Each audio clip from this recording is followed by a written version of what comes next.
बात कैसे सेलेक्ट करोगे? क्या मेरे से क्या कैसे हम चाह रहे हैं, हम आपसे ये चाह रहे हैं कि इन्वेस्टिगेशन हो रहा है वो किन किन बिंदु पर। जब बेरोजगार रहते हुए हमारे यहाँ पर कोई आत्महत्या नहीं हो रही है और रोजगार में रहते हुए आत्महत्या हो रही है, तो मानसिक रूप से कहीं ना कहीं प्रताड़ित किया है। हमें एक रामराज गुज्जर करके है और एक राहुल करके है, राहुल लबाना करके, इनका हमें शक है। आज तो उपखंड पे आए हैं बात रखने के लिए, कल अगर तो आपने कोई इन्वेस्टिगेशन एक महिला जो खुद कानून की सुरक्षा की जिम्मेदारी निभा रही थी, अब उसी की मौत सवालों के घेरे में है। आज राजपूत समाज और अन्य समाज के लोग बड़ी संख्या में विरोध प्रदर्शन करते हुए उपखंड कार्यालय पहुंचे हैं। गुरुवार को महिला कांस्टेबल सोम कुंवर की संदिग्ध परिस्थितियों में मौत हो गई थी। उसके बाद 4-5 दिन बीत जाने के बाद भी कोई कार्रवाई नहीं हुई, इसलिए आज बड़ी संख्या में राजपूत समाज और अन्य संगठनों के लोग बड़ी संख्या में उपखंड कार्यालय पहुंचे, जहां पर इन्होंने एसडीएम यतीन्द्र पोरवाल को मुख्यमंत्री के नाम ज्ञापन सौंपा है और इन्होंने इस मामले की एसआईटी से जांच करवाने सहित अन्य विभिन्न मांगों को लेकर ज्ञापन सौंपा है। इनसे बातचीत करेंगे और इनकी क्या मांगे और इनकी क्या क्या बातें हुई है। मेरा नाम कमल सिंह है।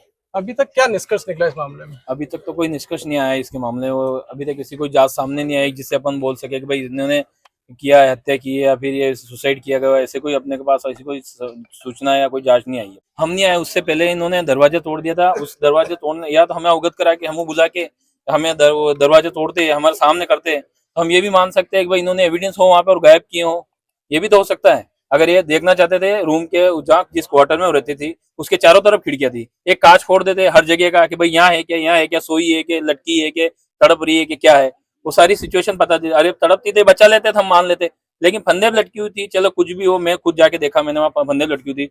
उसके बाद इनको दरवाजे तोड़ा तो इसकी वीडियोग्राफी भी नहीं, इनके बाद ना तो वीडियोग्राफी बनवाई और ना इन्होंने इसका कोई अपने को साक्ष्य दिया कि हमने ऐसे तोड़ा वैसे तोड़ा, और कुछ भी नहीं है। हमें हमारा परिवार के आने से पहले इन्होंने सारी चीजें कर ली थी। हमें तो सिर्फ ये गेट खोल के बताया हमने यहाँ से तोड़ा, ये से अंदर गए और ये ऐसे मिली। हम कैसे मान ले? जिस बेड के ऊपर उसने सुसाइड किया उस बेड के ऊपर कुर्सी पड़ी थी। कोई सुसाइड करता है तो वो अपनी टांगे हाथ पैर तो फड़फड़ाता है ना, तो उसके हाथ पैर फड़फड़ाने से उस कुर्सी तो नीचे गिरेगी ना, वो कुर्सी भी नीचे गिरी हुई नहीं है, सिर्फ खाली कुर्सी पीछे पलटी हुई है इतनी सी दूर, और ना उस जो इस गद्दे के ऊपर उसके पैर टिके हुए थे हल्के से, उस पे एक सल नहीं है। ये परिस्थिति थी वहां पे। पुलिस थाने में पूरी वारदात हुई है, आपको किन किन पुलिस वालों पे कोई शक है? हमें एक रामराज गुज्जर करके है और एक राहुल करके है, राहुल लबाना करके, इनका हमें शक है। उनके फोन पे आए पड़े हैं उस मोबाइल में और इनके खिलाफ कार्रवाई होनी चाहिए। क्या उनको हिरासत में ले लिया? हिरासत में लिया उनको? अभी तक उनको हिरासत में नहीं लिया है, सिर्फ उनसे हमें बताया गया कि हमने उनसे पूछताछ की है और उन्होंने साहब ने बोला है कि उनका इसके मोबाइल का पूरा जो अपने फोरेंसिक करवा के उसके बाद वापस दोबारा पूछताछ करेंगे। हमारे साथ भूपेंद्र सिंह बड़ोली है जो पूर्व चित्तौड़गढ़ के पूर्व जिला प्रमुख है, इनसे भी बात कर रहे हैं। सर, कैसा पूरा मामला क्या है, कैसे आपको जानकारी मिली, आज इतना प्रदर्शन हो रहा है, क्यों हो रहा है?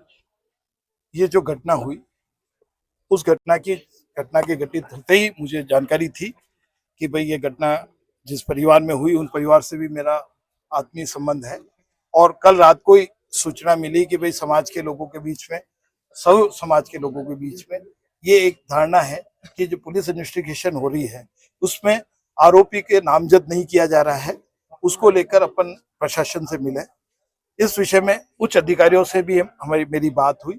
उन्होंने कहा भाई अगर आप परिजनों को लगता है कि जो अपराधी हैं उनके बारे में भी आप हमें बताएं, उसके इन्वेस्टिगेशन के बाद निश्चित किया जाएगा कि वो अपराध गुनहगार है या नहीं है। तो आज वर्तमान में अभी उच्च अधिकारियों से बात हुई और एक नामजद रिपोर्ट परिजन दे रहे हैं, तो उस रिपोर्ट के ऊपर भी पुलिस इन्वेस्टिगेशन करने के बाद कुछ ही दिनों में इसका सच और झूठ सामने आ जाए। पुलिस थाने के सरकारी क्वार्टर में महिला की मौत हो जाती है और 5 दिन बीत जाते हैं, अभी तक कोई कार्रवाई नहीं होती, तो उसको आप कैसे देखते हैं? ये बड़ा दुर्भाग्यपूर्ण है। जिस क्षेत्र से अपन आते हैं वहाँ वैसे ही बच्चों की शिक्षा बहुत कम है, और एक समृद्ध घर की बच्ची के साथ ऐसी घटना होने से बच्चों का मनोबल गिरता है। उस दृष्टिकोण से ये बड़ा दुर्भाग्यशाली मानेंगे कि पुलिस थाने में ऐसे क्यों हुआ, क्या कारण रहा, ये सारा जांच का विषय है। और अगर जो भी दोषी होंगे उनसे हम आगे भी मांग करेंगे, मुख्यमंत्री जी से भी मांग करेंगे, पुलिस के बड़े अधिकारियों से भी मांग करेंगे कि दोबारा इस तरह की घटना घटित नहीं हो, क्योंकि जिसके ऊपर सबका विश्वास है वहीं इस तरह की हत्या जैसी या मृत्यु जैसी घटना होती है। ये बड़ा दुर्भाग्यपूर्ण और अघटित है, ये गुड गवर्नेंस का पार्ट नहीं है।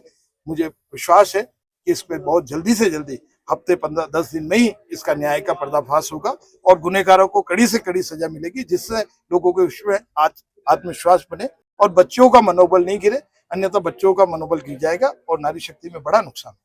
क्या नाम है आपका? मांगीलाल नामा। तो इस घटना को लेकर आपको किस तरीके से जानकारी देखो, मिली है? हमारे पूरे प्रतापगढ़ जिले में सभी समुदाय के अंदर हमने ऐसा सुना भी है। अधिकतम हमने कोई प्रेम प्रसंग है, कोई और मामले है, लेकिन सरकारी सेवा में रहते हुए आत्महत्या का पहला मामला लगभग हमको लग रहा है। आज बेरोजगार रहते हुए हमारे क्षेत्र में युवा संघर्ष कर रहे हैं। लगातार यहाँ पर सुविधाएं उपलब्ध नहीं है, उसके बावजूद कई कोटा जाकर के पढ़ रहे हैं, उदयपुर जाकर के पढ़ रहे हैं, कोई सीकर जाकर के पढ़ रहा है और वह विषम परिस्थिति में जाकर के मुकाबला कर रहे हैं सरकारी सेवा में जाने के बाद। और सरकारी सेवा में जाने के बाद में आज अगर आत्महत्या हो रही है तो ये बहुत ही शर्मनाक है और इस पूरी तरह से हम कह सकते हैं ये शक के दायरे में है। और रोजगार में रहते हुए, सरकारी सेवा में रहते हुए अगर आत्महत्या हो रही है और उससे अगले ही दिन वो घर जाकर के आए, कहीं से कहीं तक ऐसा टेंशन में नहीं थे। घर परिवार से भी हमने जाकर के बातचीत करी तो वहां पर भी ऐसा हमको नहीं लगा कि नहीं बच्ची कहीं ना कहीं मानसिक टेंशन में है। हम यही चाहेंगे कि हमारी बहन को न्याय मिले और इस बहन की जो जिसने भी मानसिक रूप से प्रताड़ित किया है, गहनता से जांच की जाए और उनको कड़ी से कड़ी सजा मिले। आज छोटी साड़ी क्षेत्र में नगर बंद का आह्वान करके ज्ञापन जो है वो कुछ समाजजनों ने दिया था। ज्ञापन ले लिया है। उनके कुछ जो डाउट्स थे उनको सुनकर जो संबंधित उच्चाधिकारी हैं उनको उस ज्ञापन की कॉपी भी प्रेषित कर दी है और उनको विश्वास भी दिलाया गया है कि जो भी जांच होगी वो निष्पक्ष जांच होगी।